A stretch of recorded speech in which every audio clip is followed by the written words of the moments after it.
نماز میں دعا کا دعائے قنوت کا مسئلہ.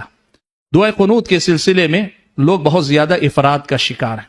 یاد رکھیے کہ مسجع مقفع عبارتیں لانا، خاص طور پر ائمہ حرمین کی دعائیں رٹ کر آنا، مسنون ہے مسنون نہیں ہے کوئی پرواہ نہیں، بس یہ کہ مقفع مسجع ایک دم بالکل اس میں لے ہے، اس میں لحن ہے، اس میں انداز ہے، اس لیے وہ دعائیں یاد کر کر کے نمازوں میں پڑھانا یہ صحیح نہیں ہے، یہ صحیح نہیں ہے.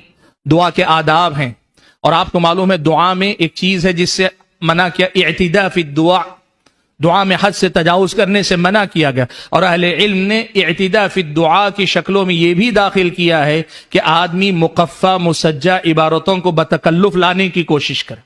اس کا سب سے آسان طریقہ کیا ہے؟ دعائے قنوت یاد کیجیے اور اس کے ساتھ دیگر مسنون دعائیں یاد کیجیے، اور انتخاب کیجیے. یاد رکھیے ہمیشہ انتخاب کیجیے وہ دعائیں، ان دعاؤں کا جو سب سے پہلے فرد کی اصلاح کی بات کریں.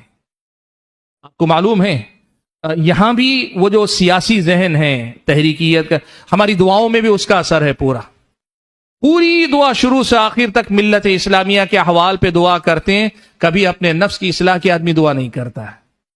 پہلے آپ کی دین اور آپ کی آخرت کی بھلائی ہو، آپ کی اولاد کی، آپ کے سب کے لیے، سارے مسلمانوں کے لیے ان کے دین اور ان کی آخرت کی بھلائی مانگی، اور پھر اس کے ساتھ ان کی دنیا کے لیے بھی بھلائی مانگی، اپنے لیے، اپنے اولاد کے لیے.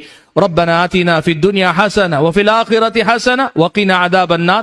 ایسی جو دعائیں، ان دعاؤں کو یاد کر کے یہ دعا کیجیے، اور اس کے ساتھ یقیناً امت کے لیے دعا کیجیے. پوری دنیا کے اندر، خود ہندوستان کے اندر دعا یقیناً کیجیے کہ ہم اپنی دعاؤں سے بہت ساری ہماری محرومیوں کی تلافی کر لیتے ہیں. تو دعاؤں میں وہ جو اعتداء فی الدعاء کا پہلو ہے، کچھ لوگ گھڑی دیکھ کر دعا کرتے، 20 منٹ دعا کرنا نہیں، یہ طریقہ صحیح نہیں. اللہ کے بندو، طبیعت آمادہ ہے، آپ کا دل لگ رہا ہے، مانگ رہے ہیں، یہ کیفیت کا معاملہ ہے. دعا کا جو معاملہ ہے خالی سے کیفیت کا معاملہ ہے. جب آپ اللہ کے سامنے گڑ گڑا رہے ہیں تو آپ گڑ گڑاتے کبھی وقت کتنا ہوتا ہے پتہ نہیں چلتا، اور کبھی ایسا ہوتا ہے کہ طبیعت پوری طرح آمادہ نہیں، تھکان ہے، سستی غالب ہے، مختصر دعا کر کے ختم کر لیجیے. یہ گھڑی دیکھ کر ٹائم ناپ کر دعا کرنا یہ کوئی شرعی طریقہ نہیں ہے. اور دعاؤں کے معاملے میں ائمہ کے اندر جو تکلف ہے، تصنع ہے، وہ عبارتیں یاد کرتے ہیں، یہ عبارتیں، یہ سب چیزیں چھوڑ دیجیے. سادگی لائیے اپنی دعاؤں میں. اس سادگی میں جو بے اختیاری ہوتی ہے، ایک آدمی ایک دم بے اختیار اللہ سے مانگتا ہے نا، اس میں جو تڑپ ہوتی ہے وہ مقفع مسجع عبارتوں میں نہیں آتی. اور خاص طور پہ دعاؤں میں رونا، زبردستی رونا، رونے کی آواز پیدا کرنا، رلانا، یہ سب چیزیں اچھی چیزیں نہیں ہیں.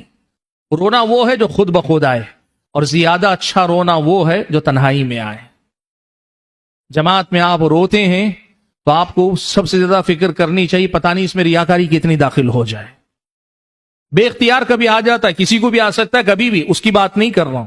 لیکن جو کچھ ائمہ ہوتے ہیں کہ ہر دعا میں رو رو کے دعا کرتے ہیں، عوام یہی سب دیکھتے ہیں، عوام کے پاس معیار فلاں مولانا یہاں تک ہوتا ہے، نہیں وطر ان کو پڑھانے دیجئے. کیوں؟ وہ رو رو کے دعا کرتے ہیں. یہ نہیں ہے کہ یہ کوئی معیار نہیں، شرعی معیار نہیں. اپنی دعاؤں کی حفاظت کیجئے. شریعت مطہرہ نے آپ کو جو چیزیں دی ہیں وہ اس قدر زیادہ صاف اور واضح ہیں، ان سب چیزوں سے پاک ہیں آپ کی نمازیں. تو اپنی دعاؤں کا بھی اہتمام کیجئے.